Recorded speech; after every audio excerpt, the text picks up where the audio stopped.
I've worked off and on at this club for 6 years, even longer than Sean Murphy has been associated with this club. And as long as I can remember, the cops will, even during season, through June through August, they will make their appearance 2 or 3 times a week, stand here and watch.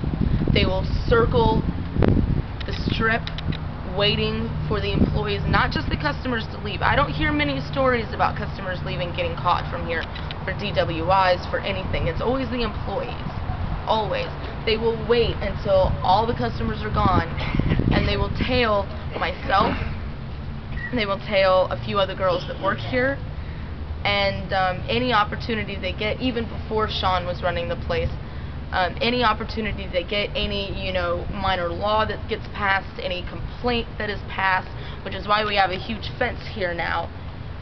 Any opportunity they have, they've been looking to shut this place down. We're next to a church, we're across the street from a school, and we are on the busiest street at one of the largest tourist attractions in the United States. Ever since I've been working here, every year we have to be paranoid about the cops looking for any in whatsoever to come in here and shut this place down. Liquor patrol, undercovers, police officers with their badge will come in here and stand here and just wait for an opportunity. And this was even before Sean came along. So now that Sean's here, because Sean is a political activist. He is very smart. He is very educated. I mean, he's educated in law, and he's not afraid to stand up for himself. So whenever he came into this place, it got 10 times worse. And even things not associated with his business, any opportunity over a dog. He had an incident earlier, last year, I guess. Any opportunity they have to go after him, they will find a way, and they will find a reason to attack him. And because he's associated with this club, it's killing 2 birds with 1 stone. And for years, for the 6 years that I've been in and out of this place, and it hasn't changed, it's just gotten worse. And the police officers have cycled through, the precinct has moved, the state has provided them with more funding now. So with more funding, new officers, it's progressively getting more intense on how, and he runs a clean ship. We do nothing here that breaks the law. So what does he do as far as how he runs his business? He runs his business as tight as humanly possible. He abides by every law that he knows he has to abide by. There's laws that are a little contradictory of themselves, and he's intellectual enough to know that he knows that what he can and cannot get away with, regardless of what the police officers think, regardless of what the law states. There are loopholes, there's always holes, there's always an opportunity, and he doesn't necessarily take advantage of that fact. He just knows his rights. Yeah. Can you cite some of his policies that he has here for policies in the club? Yeah. Wow, about behavior, that's a broad about question. conduct, about specific conduct, both by the dancers and. Okay, when the dancers are on stage, the dancers are not allowed to touch the customers. The customers are not allowed to touch the dancers. We have to have our nipples and areolas covered at all times. Our thongs have to be Our thongs have to be at least 1.5 inches to 2 inches thick in the back to cover the anus.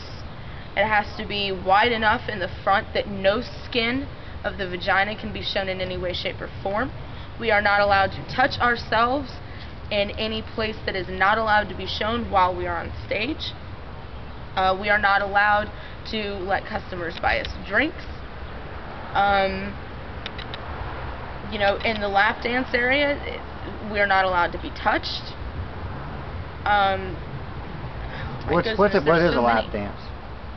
A lap dance, oh goodness, without actually giving an example, it's hard to explain. Basically what happens is the only difference between a lap dance and what we do on stage is the illusion of privacy. Okay. It's in a separate room in the back, which is guarded by security and watched at all times.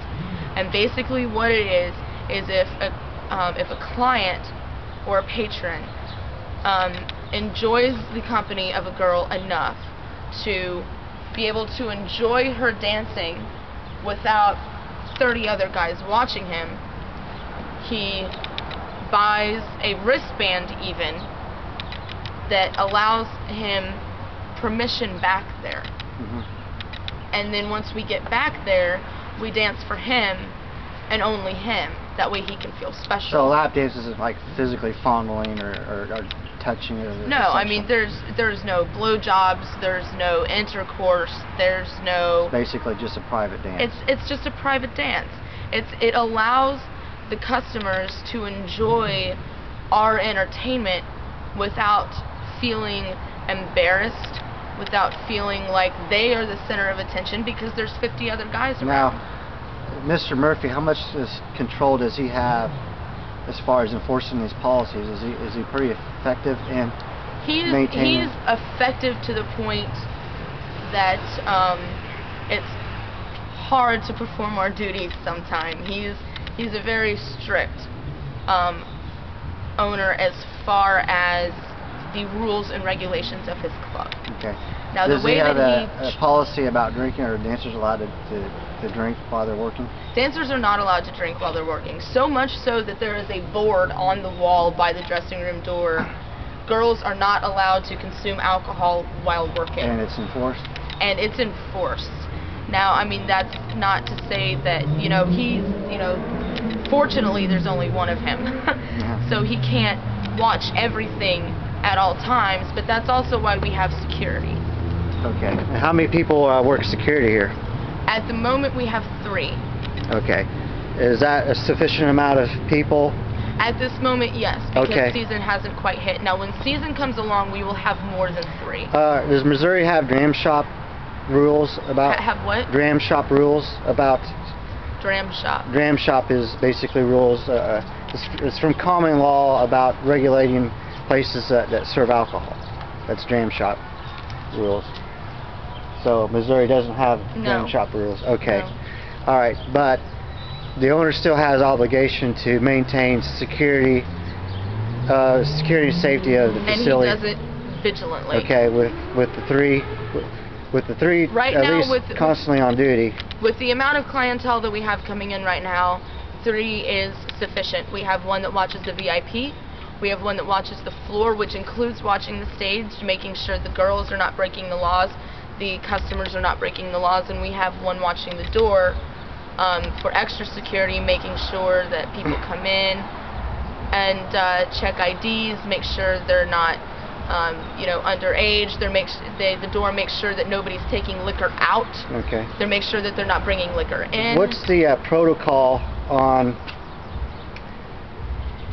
people who drink excessively? What's the protocol on that? Excessively, once you have a certain amount of drinks, you leave. Okay. And we do it in the most polite way humanly possible. The bouncer will go up and say, I'm sorry, sir. You've reached the limit to where we think, it would be a risk at your safety to drink anymore, and we ask them to leave. Okay. And if they happen to be driving, does he allow... I have seen Sean Murphy sit in front of that door until 3:30 in the morning, 2 hours after we close, to make sure that if an individual has had too much, maybe to where he thinks he cannot drive home safely, he will sit in front of that door, call a cab, and most of the time pay the cab for the customer so he can get home safely, and let his vehicle sit in the parking lot until he can come home sober and drive home.